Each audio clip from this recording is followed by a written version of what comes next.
আল্লাহ তাআলা আমাদের মাঝে যেই কোরআন নাজিল করেছেন, এই কোরআনের ভিতরে কি কোনো ভুল ত্রুটি আছে? যদি কোনো মুসলমান দাবি করা ব্যক্তি কোরআনের ভিতরে কোনো ভুল বা ত্রুটি আছে বলে দাবি করে বা কোরআনকে নিয়ে কোনো অপব্যাখ্যা করে, তাহলে সঙ্গে সঙ্গে তার ঈমান থাকবে না যাবে? অবশ্যই সাথে সাথে তার ঈমান চলে যাবে। কারণ আল্লাহ তাআলা নিজেই কোরআনের প্রথমেই সূরাতুল বাকারায় ঘোষণা করেছেন, যালিকাল কিতাবু লা রাইবা ফীহ। ও আমার বান্দা, তোমাদের সামনে আমি যেই কোরআন নাজিল করেছি, এই কোরআনের ভিতরে কোনো ভুল ত্রুটির কোনো সংশয় তোমরা খুঁজে বের করতে পারবা না। দুঃখের বিষয়, কিছুদিন পূর্বে আমাদের বাংলার জমিনে আবুল সরকার নামে একজন কুলাঙ্গার, সে এই কোরআনকে নিয়ে কটাক্ষ করেছে, আমাদের এই কোরআনের অপব্যাখ্যা করেছে। শুধু তাই নয়, সরাসরি মহান রব্বুল আলামিনের কথা নিয়ে সে কটাক্ষ করেছে, বলেছে কোরআন কি বলেছে, আল্লাহ কি বলেছে, আমি এই কথার ভিতরে কিছু খুঁজে পাই না, কথার ভিতরে সঠিক কিছু পাই না। সে যে শব্দটা উচ্চারণ করেছে, ওই শব্দটা উচ্চারণ করতে আমাদের লজ্জা হয়।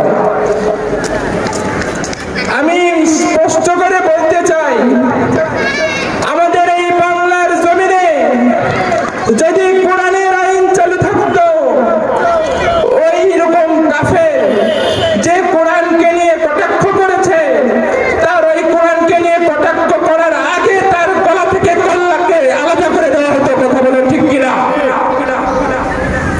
যেই সমস্ত মানুষ কোরআনকে নিয়ে কটাক্ষ করবে, কোন মুসলমান তার এই কথাকে মেনে নিতে পারে না। অথচ আমরা এটাও দেখেছি, অনেক মানুষ আবার তার পক্ষ নিয়ে কথা বলছে।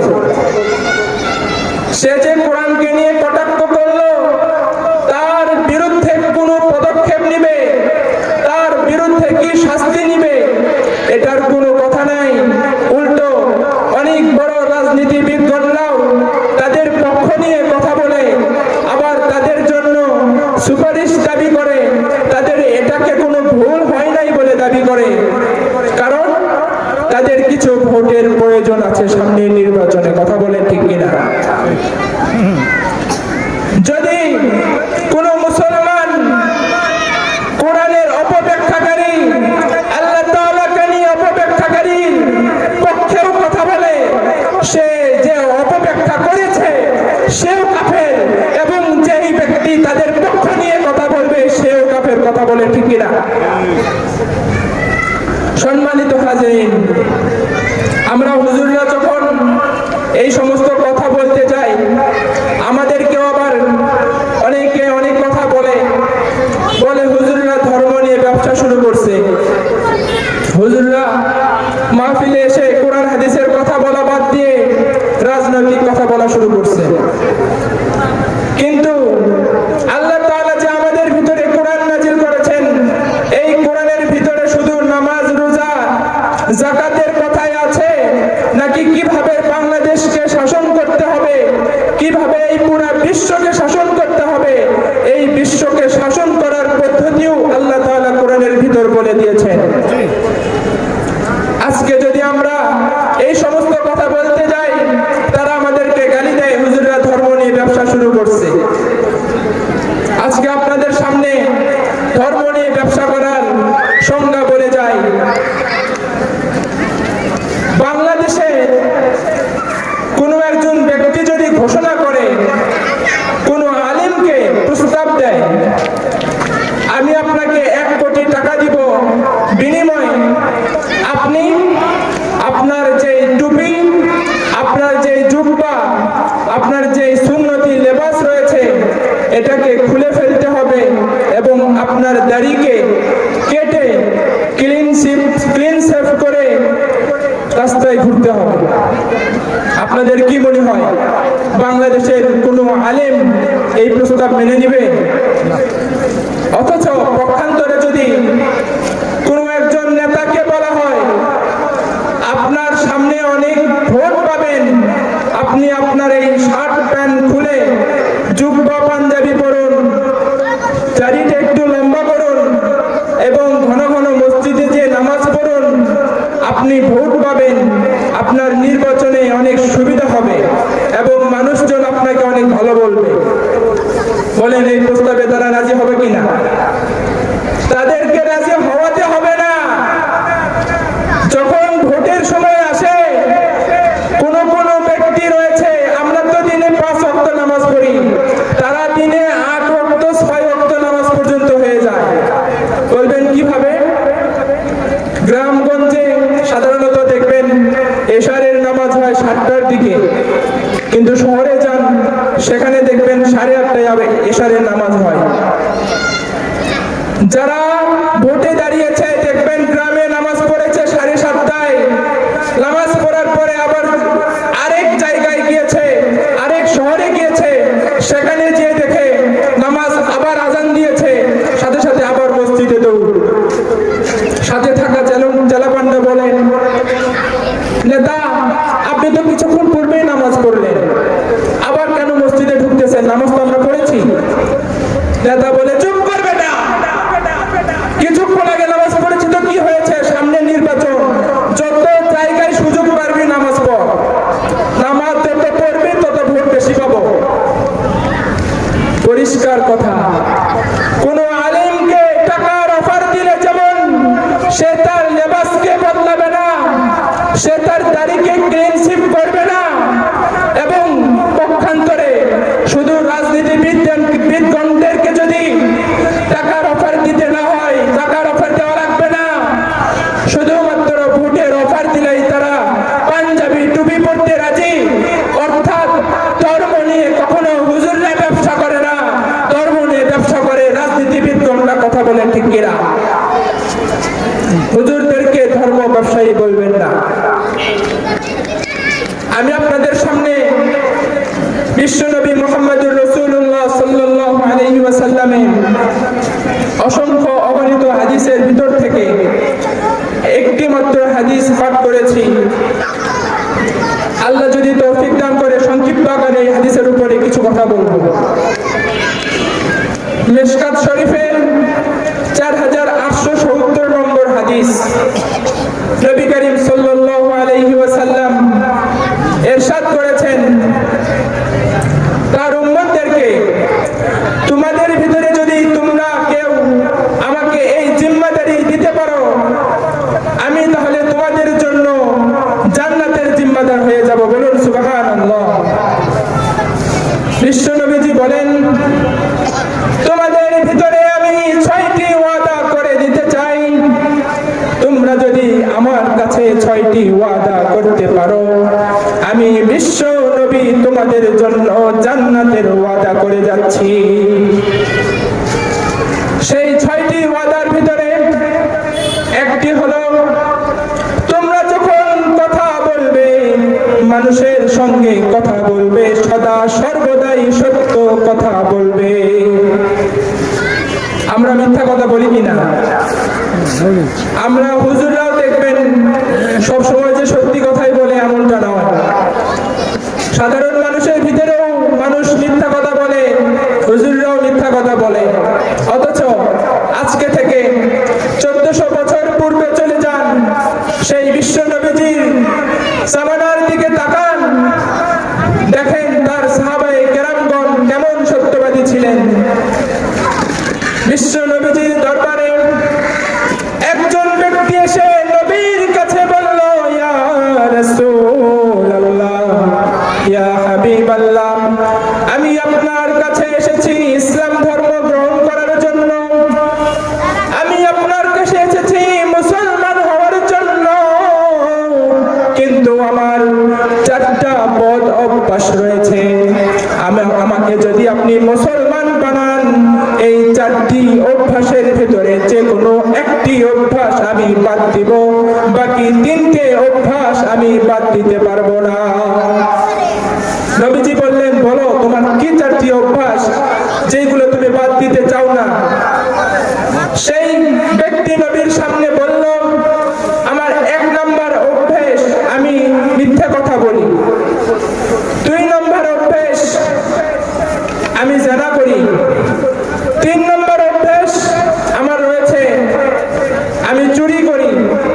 এবং 4 নম্বর অভ্যাস রয়েছে, আমি যখন রাতে বাড়িতে থাকি অনেক সময় নেশা করি, মদ্যপান করি।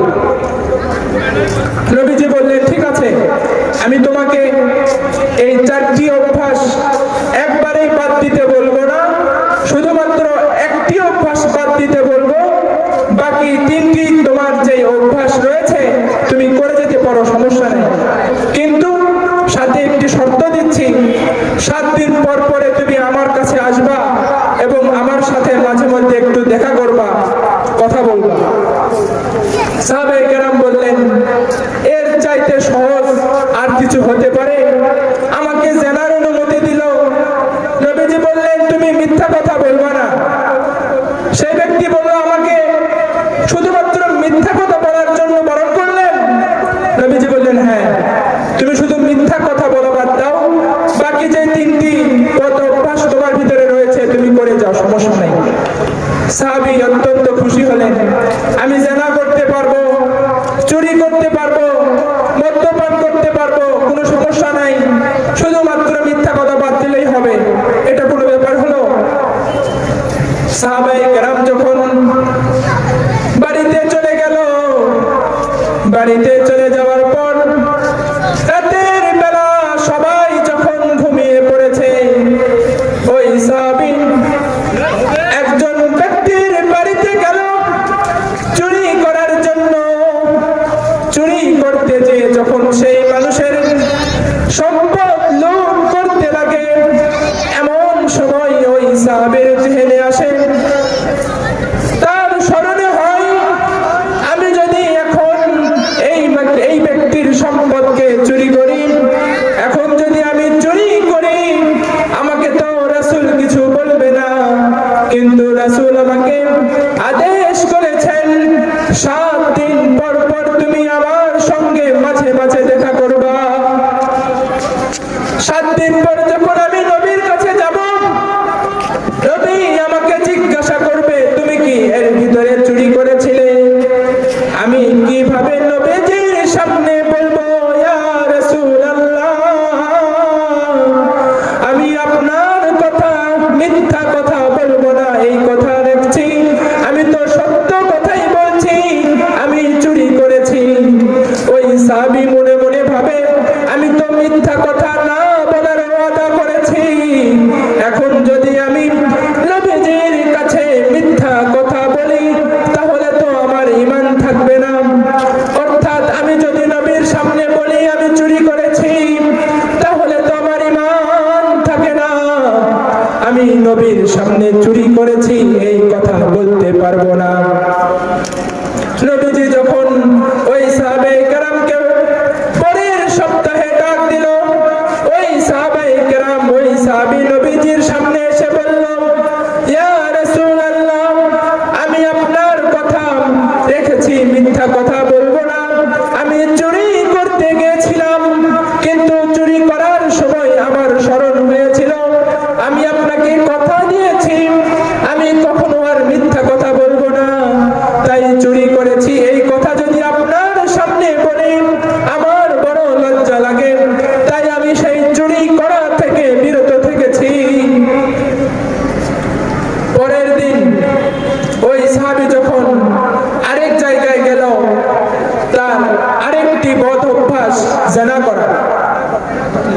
সাহাবী আরেক বাড়িতে একজন নারীর কাছে নির্জন রাতে যখন উপস্থিত হলো, জিনা করার জন্য যখন আগ্রহী হলো, এমন সময় তার স্মরণ হলো, এখন যদি আমি এখানে জিনা করি, 7 দিন পর যখন আবার নবীর সঙ্গে দেখা করব, নবীকে আমি কিভাবে বলবো আমি জিনা করেছি, নবীর সামনে জিনা করেছি, এই কথা বলার আগে আমার মৃত্যু হওয়া উচিত। সাহাবায়ে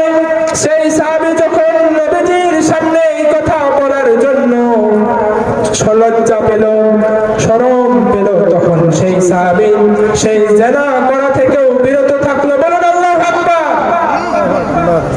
শুধুমাত্র নবীজির সামনে মিথ্যা কথা বলা যাবে না, এই মিথ্যা কথা থেকে বিরত থাকার জন্য সে চুরি করা থেকেও বিরত থাকলো, আবার জিনা করা থেকেও বিরত থাকলো। এমন ভাবে যখন সে পরের দিন মদ্যপান করতে যায়, মদ যখন মুখের সামনে নেয়, মুখে দেওয়ার আগে আবার মনে হলো, হায়রে এখন যদি আমি মদ পান করি, আমার তো আমার নবীর কাছে যেতে হবে।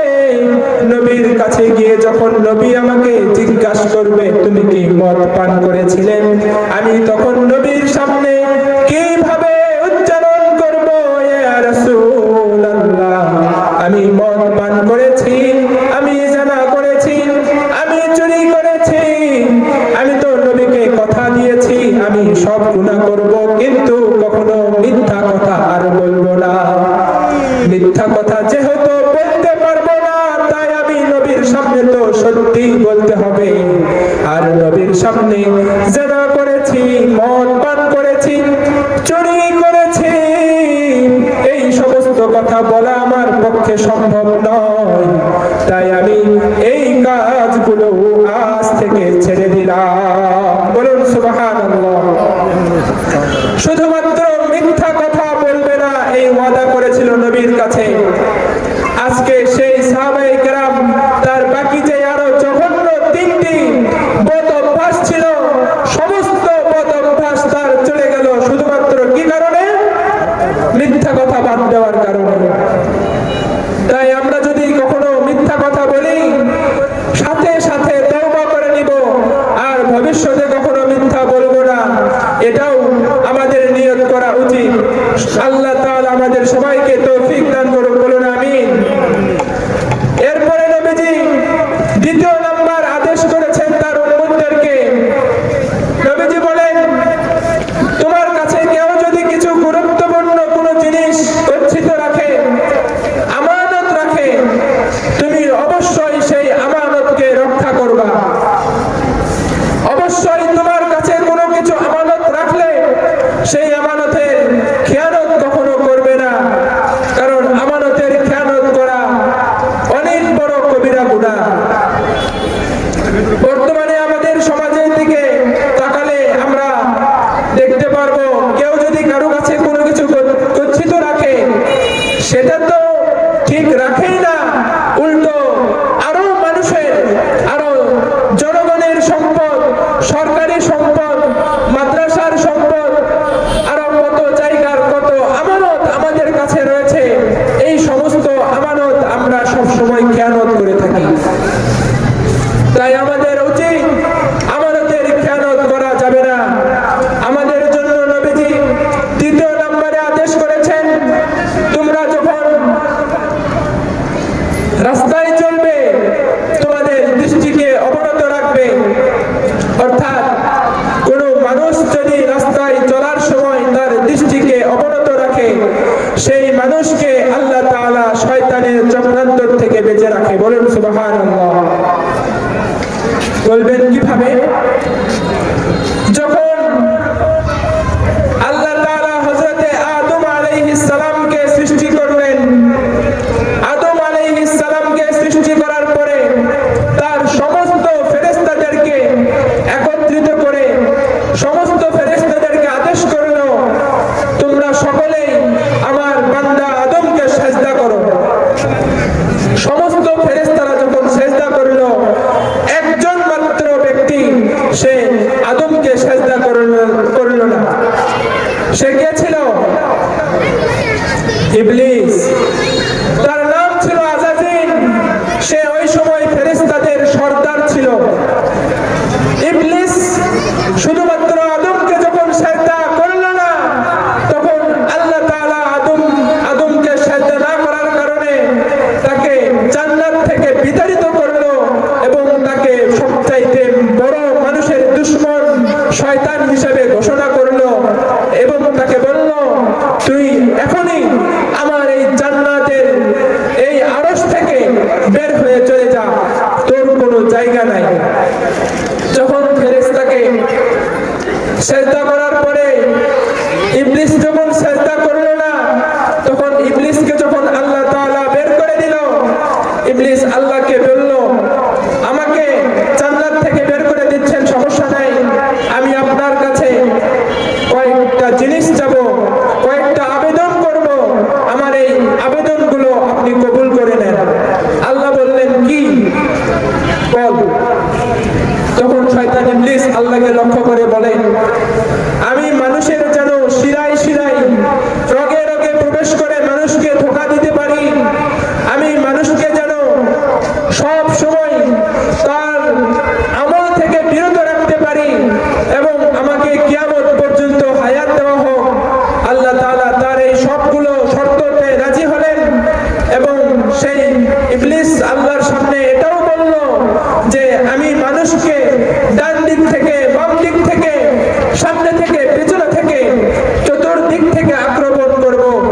কিন্তু যখন ফেরেশতার সামনে, আল্লাহ তাআলার সামনে ইবলিস বলল যে আমি চতুর্দিক থেকে আহ্বান মানুষদেরকে আক্রমণ করব, কিন্তু সে এটা বলতে ভুলে গিয়েছিল যে মানুষের উপর দিক থেকে আর নিচের দিক থেকেও আমি আক্রমণ করব। শয়তান ইবলিস মানুষকে শুধু ডান দিক থেকে আর বাম দিক থেকে, সামনের দিক থেকে আর পিছনের দিক থেকে আক্রমণ করার কথা বলেছিল, কিন্তু উপরের দিক থেকেও যে আক্রমণ করা যাবে আর নিচের দিক থেকেও যে আক্রমণ করা যাবে এই কথা বলতে শয়তান ভুলে গিয়েছিল।